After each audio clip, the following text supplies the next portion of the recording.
If you are a buyer in this crazy hot seller's market, please stay tuned. I'm going to give you some tips on what to expect and how to conquer buying a house right now.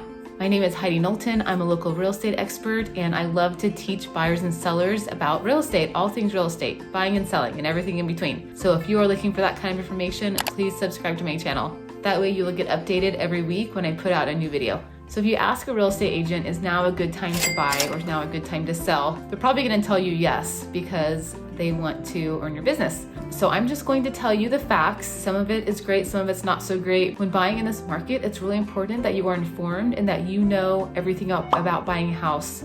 You have more knowledge. Knowledge is power, right? So it's important that you know everything you can about buying a home. So the first thing about buying a house in this market is knowing how long do you want to live in the home. That kind of can set up your strategy a little bit for you. Are you a growing family? Maybe you're just starting out your family. You're going to want to have kids in the years to come. So you can get into a smaller home, like a condo, and then grow your family and then move up in a couple years. In that situation, you want to pay attention to what the market's doing, because if you want to move in a couple years, you really need to know if the real estate trends are going up or if they're going down. If they're going up, then that's great for you. You can sell your condo or you can rent it out. That's another discussion. You can sell your condo and take that equity and move it to the bigger home, which is a really great strategy. Should the market go down and you're not appreciating, make sure that it's a home that you like and that it's big enough. If you're just starting out and getting into buying real estate, it's usually okay for you to start out with a condo and plan to be in the condo maybe 3 to 5 years. And then at that point, you can then move out. Maybe you have a family and it's growing.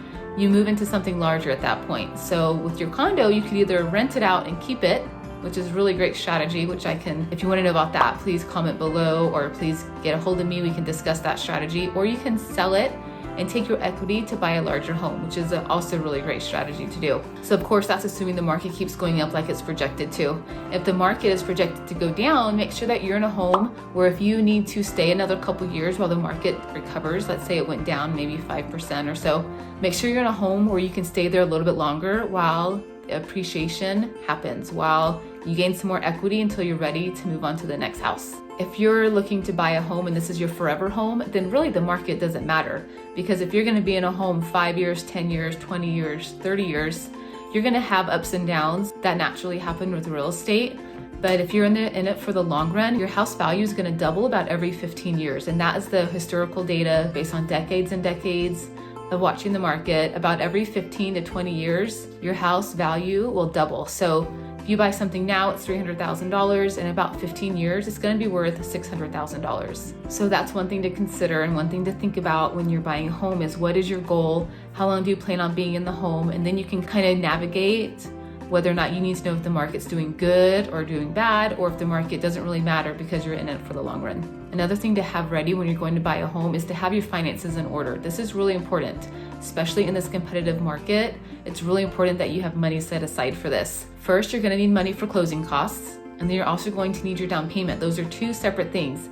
I do have another video on this that talks about closing costs and what to expect, so look out for that video. I'll put the link in the description, but that gives a lot of detail about closing costs and down payment. You also need money for your home inspection and also for the appraisal. Those are fees that you pay up front as a buyer. You also need to have money set aside for repairs that the home might need.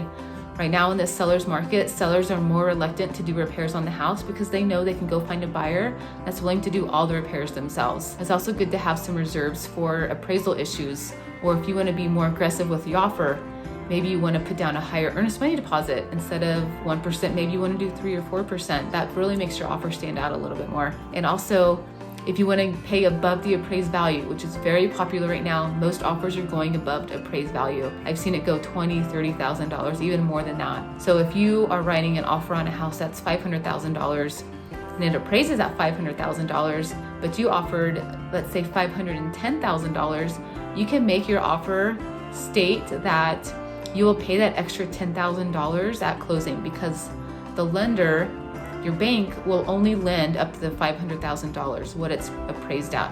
So if you want to go above appraised value, you need to have that difference set aside so that you have more leverage when you're submitting your offer, and so that your offer is stronger and the seller knows that you have money set aside in case these other things are needed. The seller can also see if the buyer is not strongly qualified. If you write an offer and you're asking for closing costs and you want repairs done and you have a 0 down payment program, the seller's gonna see that and he's gonna go with someone that has more cash in the bank, unfortunately, versus a 0 down type loan where it looks like the buyer doesn't have any money. So be aware of that also. Unfortunately, we have to deal with that right now in the seller's market. I'm just trying to be honest and get everything across to you so you know exactly what to expect. So number 3, when you're going to buy a house right now, it is an emotional roller coaster, to be honest. You are going to find some homes that you really love, you put in an offer, and then unfortunately they choose to go with another offer. That happens quite a bit, and it's too common than it should be. Sometimes I've heard of buyers having to write upwards of 8 to 10 offers before they get one accepted. So just be ready emotionally for this to be stressful and to be frustrating, but I see it happen all the time. Stick it out for the long haul. You're gonna find the home that you eventually love. And another secret is talk to your realtor. If it's not me, talk to your realtor about off-market properties. This is a really, really great way to find a house without all the competition. And if you have questions about that, just message me. You can comment below and I'll reach out to you. But that is seriously, it's a really great way to find a house if you look for something that's off market. And hopefully your realtor knows how to do that, because not all do. Some of them are stumped when you say, find me an off market house. They'll be like, I don't know what that is. I don't know how to find that. But promise you, they're out there and I find them all the time. So best of luck out there. I hope these tips helped you. If there's anything else that you can think of that I didn't mention, please comment below. I'd love to hear from you. If you need any more tips, please reach out. I'm always available. See ya on the next video.